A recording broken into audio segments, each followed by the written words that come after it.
معاشر المسلمين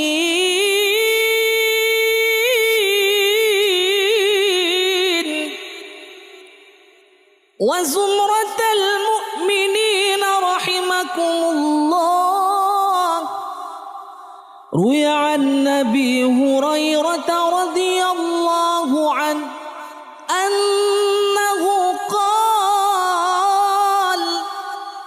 قال رسول الله صلى الله عليه وسلم: إذا قلت لصاحبك يوم الجمعة أنصت والإمام يخطب فقد لغوت، أنصتوا واسمعوا رحمكم الله، أنصتوا واسمعوا وأطيعوا رحمكم الله، أنصتوا واسمعوا وأطيعوا رحمكم الله لعلكم ترحمون.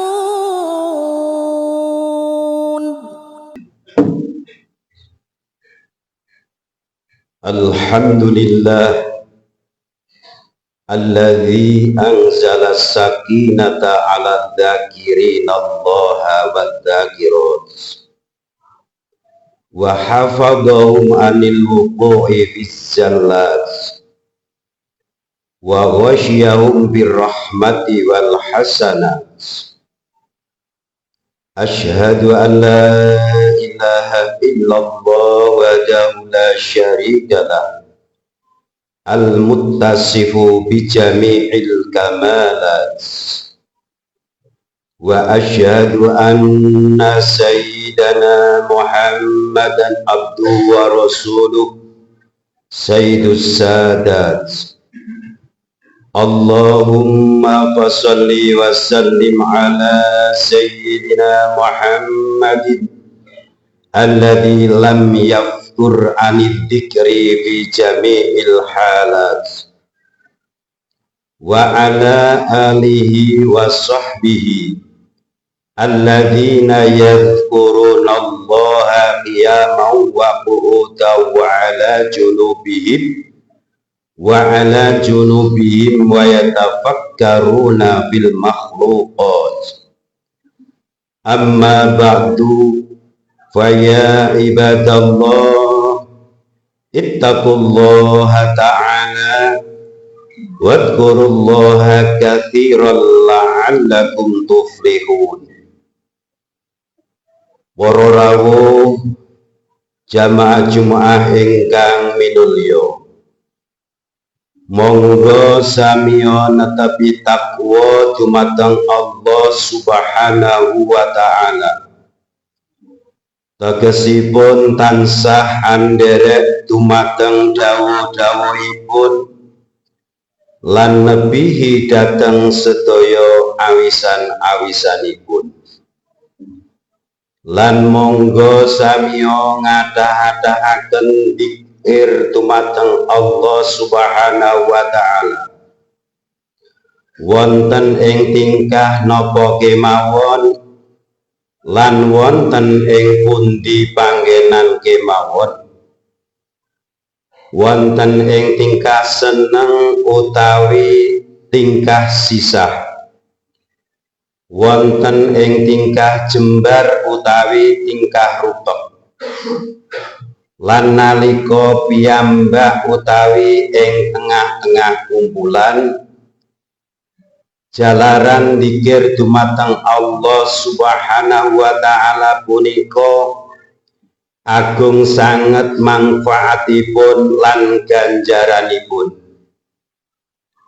Tiyang ingkang kathah dzikiripun punika badhe ngraosaken tentremipun gesang, amargi manahipun tansah gumantil dumateng pangeranipun. Piyambakipun tansah saged emut bilih sakjatosipun manungsa punika namung sak derma nglampahi gesang Sedayanipun sampun dipun atur dening Dat ingkang Maha Kuwaos. Kejawi mekaten dzikir punika badhe dados sebabipun tumuruning rahmat lan lintu-lintunipun. Wonten ing setunggalipun hadis dipun sebataken An Abi Hurairah wa an Abi Sa'id radhiyallahu anhuma qala Rasulullah sallallahu alaihi wasallam la yaqudu qaumun yadhkurunallaha illa haffazumul malaikah wa wasyazumur rahmah wa nazalat alaihimus sakinah wa dzakarahumullahu biman indahu. Rawahu Muslim. Artosipun kirang langkung mekaten, ora lungguh sapa kaum kang padha zikir marang Allah Subhanahu wa taala kejaba malaikat-malaikat padha ngupengi lan rahmat pangeran tumurun lan pengantengipun ati tumurun ing ngatasing wong-wong mau lan Allah nutur wong-wong mau marang makhluk kang ana ing ngersane. Mekaten dawuhipun Kanjeng Nabi Muhammad sallallahu alaihi wasallam, dados kita mboten perlu sumelang menawi purun ngadah-adahaken anggenipun dzikir. Gusti Allah taala badhe paring wanes ingkang boten kanten-kantenan agungipun. Mila monggo para rawuh kita sami ambudidaya berusaha ngadah-adahaken dzikir dumateng Allah Subhanahu wa taala. Monggo kita latih saking sekedhik kados menawi bibaran salat gangsal wekdal, salat Jumat lan sak piturutipun. Dzikiripun kanthi maos kalimah thayyibah, kalimah ingkang sae, sholawat utawi waosan-waosan ingkang dipun sagedi.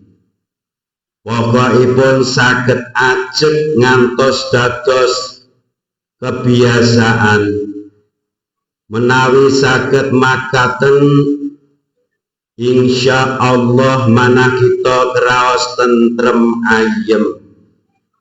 Kados pundi mawon kawontenanipun gesang manah tetep anteng, lapang lan jembar. Barakallahu li wa lakum bil Qur'anil azim wa nafa'ani wa iyyakum bil ayati wad dzikril hakim. Innahu wal barur rahmanur rahim. A'udzu billahi minasy syaithanir rajim. Wadhkur rabbaka fi nafsika tadarru'an wa khifatan wa dunal jahri minal qawli bil ghudwi wal asal wa la takun minal ghafilin.